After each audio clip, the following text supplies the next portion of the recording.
Hi guys, welcome to the video, and today it's all about how do you get more customers, and specifically what are the options of getting more customers. Let's get that bit clear first and then we can go from there, because there's only 5 clear ways you can get customers in the construction or trades industry. And number 1 is from the people that you already know.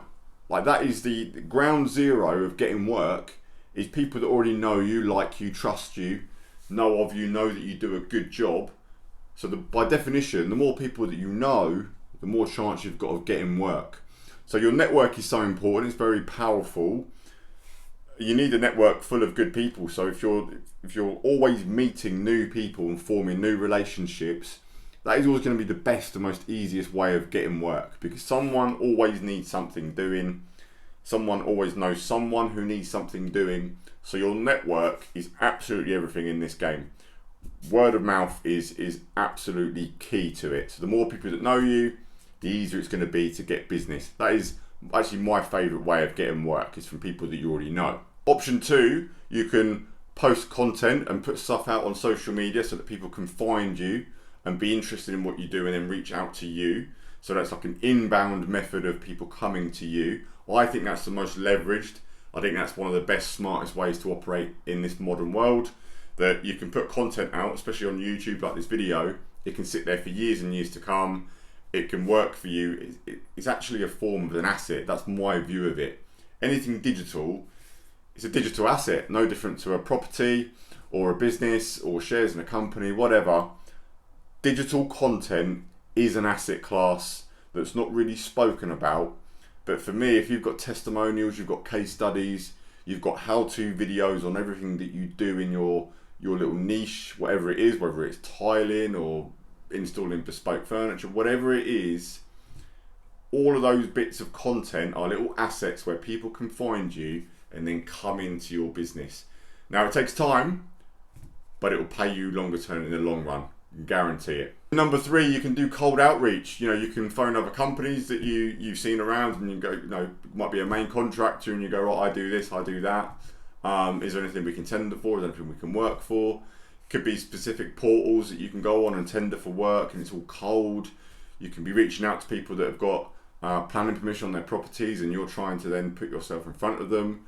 Cold is always the hardest. It's always the hardest. It's like meeting someone you've never known before and making that first move.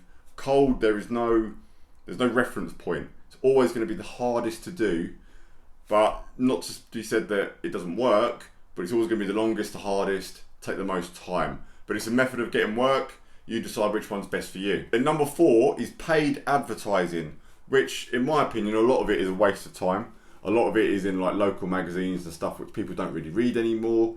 And you've got to be aware that when you're paying for advertising, it's got to be in a place where your customers actually are.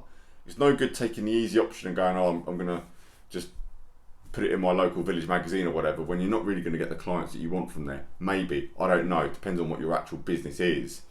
But be smart about it. Look where all your customers have come from in the past, like specifically what social media platforms, where they might have seen you, and then spend the money in those areas that are already proven and work, and boost them and get more scale to it. Paid advertising is also great because you can literally put money in and then get money back out. So like Google ads, that type of stuff, it's fantastic. You've got to have the money to be able to pay for it, but it's a nice, reliable, repeatable method of work, because you can just keep spending the money once it's working, and it gives you a defined outcome in the end. And then number 5 is the absolute best one, is referral. Good jobs always lead to other jobs, because whenever you do a job, their mate wants something doing similar, or they know someone else and they refer you. And that is the holy grail of business, because it's free. Like, referrals cost you nothing.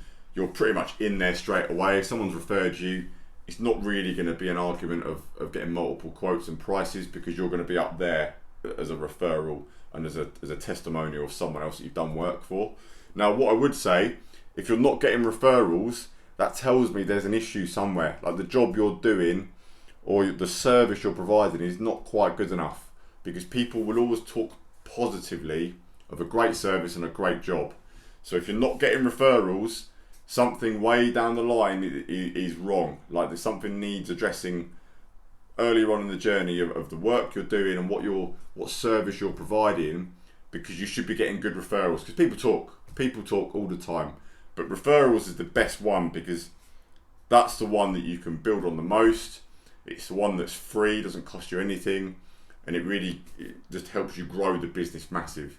And that's the 5 ways of getting clients. It's as simple as that. It's people you know, it's posting content, it's cold outreach, phoning people cold, it's paid ads, or it's referrals. They're the 5. In my opinion, you want to be working on at least 3 of them to actually build a great business. But you choose the ones that are best for you and then go from there.